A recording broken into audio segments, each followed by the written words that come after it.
Ano ang sabi? The pickup truck segment, napaka-competitive. It is ruled by the heavyweights pero hindi ito dahilan para hindi sumama ang MG Philippines sa segment na to. Pag-usapan natin yan kung bakit pwedeng-pwede ito ang susunod mong pickup truck. Ito po, ang MG TRQ L. Let's go!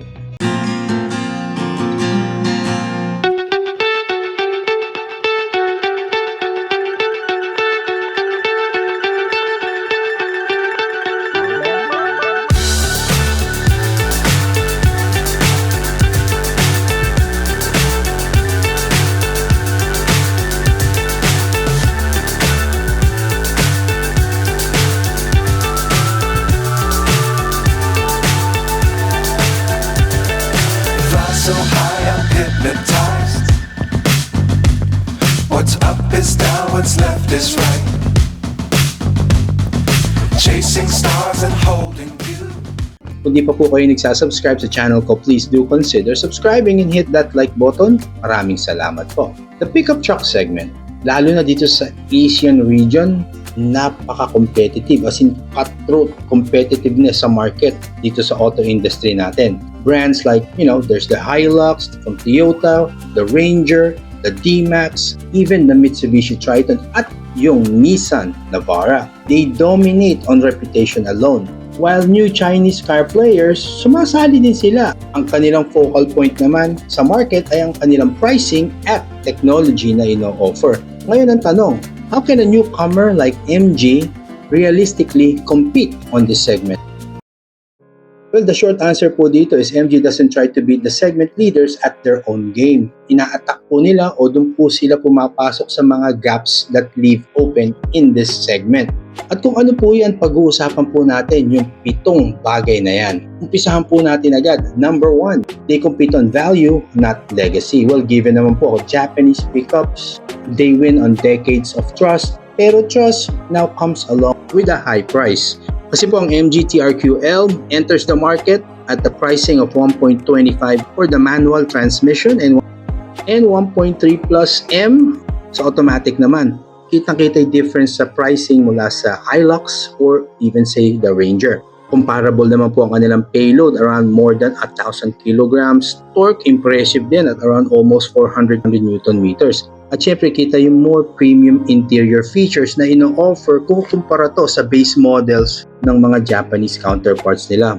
Ito po yung medyo winning formula na ginamit ng MG sa kanilang mga other vehicles like the ZS or HS. Number 2, they target the largest buyer segment. Ito po yung 4x2 lifestyle and fleet users. Kasi despite po sa marketing hype ng pickup trucks to be that off-road kings, pero sa market po, ang most pickups na nabebenta po ay ang 4x2.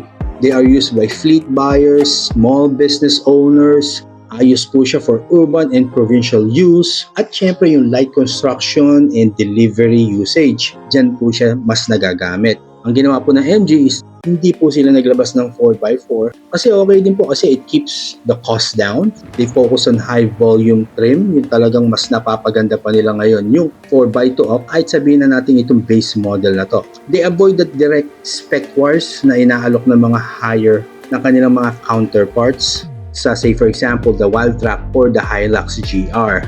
In return, pickup truck na to, it's more of like it gives you that work plus comfort pickup truck type of character. Hindi siya yung off-road hero na mostly pinopromote sa mga pickup trucks. Number 3, nagko-concentrate po sila sa mga specs na nagmamatter sa buyer. Kasi po itong pickup truck na to, it's really competitive. Engine niya, 2-liter turbo diesel. Power niya ranging from 158 to 161 horsepower. As I've said, 400 Newton meters of torque. It comes in 2 variants. You can either have the 6-speed manual transmission or an 8-speed automatic. Ground clearance around 215 millimeters. Yung mga basic numbers na yan, nagmamatter. At magandang i-highlight po na ang 8-speed automatic transmission, napaka-rare na ino-offer sa pricing na inaalok niya.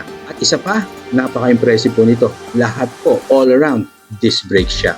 Large ang infotainment system, ang ganda, equipped with Apple CarPlay and Android Auto as standard, na hinahanap na din lagi ngayon ng mga bagong car buyers. Number 4, warranty and ownership costs. Sa MG, naintindihan po nila na it lacks that bulletproof reputation kung ikukumpara sa kanilang mga Japanese counterparts. So, nagko-compensate sila more on ownership reassurance. This comes along with a 5-year 100,000 km warranty. Aggressive po at napakaganda ng kanilang service packages. At kita naman ng pricing, napaka-competitive, lower financial burden. Kaya ma-attract po yung mga first-time pickup buyers at yung nasabi ko, mga business owners, fleet operators. Number 5, they are building on their brand momentum. They are not entering as an unknown brand. Alam naman po natin, ilang taon na sila nag-exist sa Philippine market. Yung strong sales growth nila nakikita po sa kanilang mga SUVs at pati na rin yung kanilang EVs. Expansion po ng dealer network nila tuloy-tuloy. They are backed up by a strong group.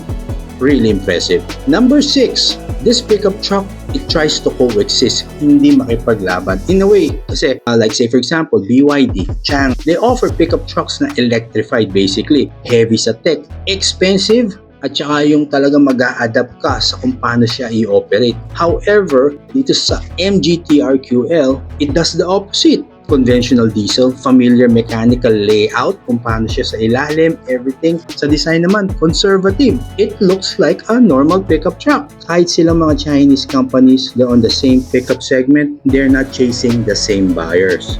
At sa usapang design, nabanggit na po natin yan. Let's talk about it a little more. Kasi po sa design concept niya is more of that safe strength over flash. Tawag nga nila.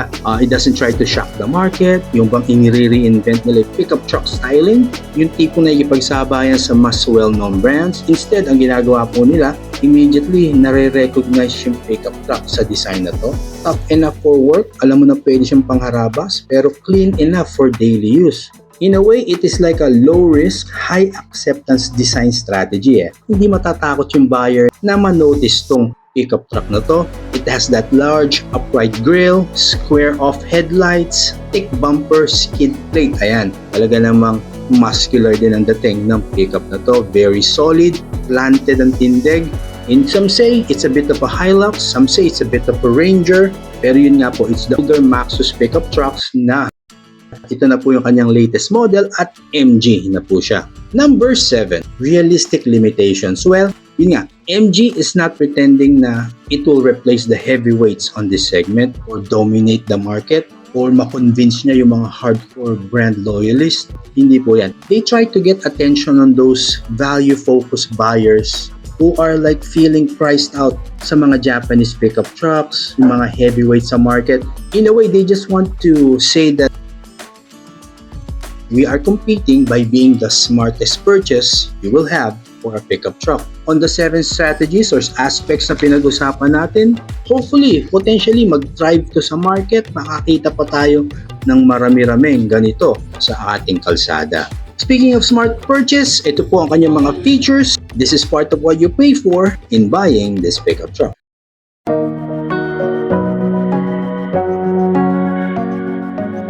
Ayan po, di ba? Impressive. At sa usapang pricing, ito po ang pricing ng MG TRQL for the manual and automatic transmission variants. Kaya pa siya na po kayo dito sa MG, dito sa dealership nila, sa showroom nila dito sa Ortigas Avenue Extension. Madali pong makita, ang laki po ng dealership nila dito. Makikita niyo po ang iba't iba pang units na inaalok ng MG Philippines. Sa pagtatapos, the MG TRQL, it doesn't aim to be the best pickup truck. However, like what I've said, it aims to be the smartest buy, the value for money. Lower price, solid core specs, modern interior, a long warranty period. It delivers that real-world value na hinahanap mo at nagmamatter sa isang buyer. They are focused and clear kung saan pumuposisyon sa market, which hopefully gives them a fighting chance to thrive in the top pickup market segment. Ito po ang MG TRQL. If you found some value in this video, please do consider subscribing and hit that like button. Maraming salamat po. As always, drive safe. I'll see you on the next one.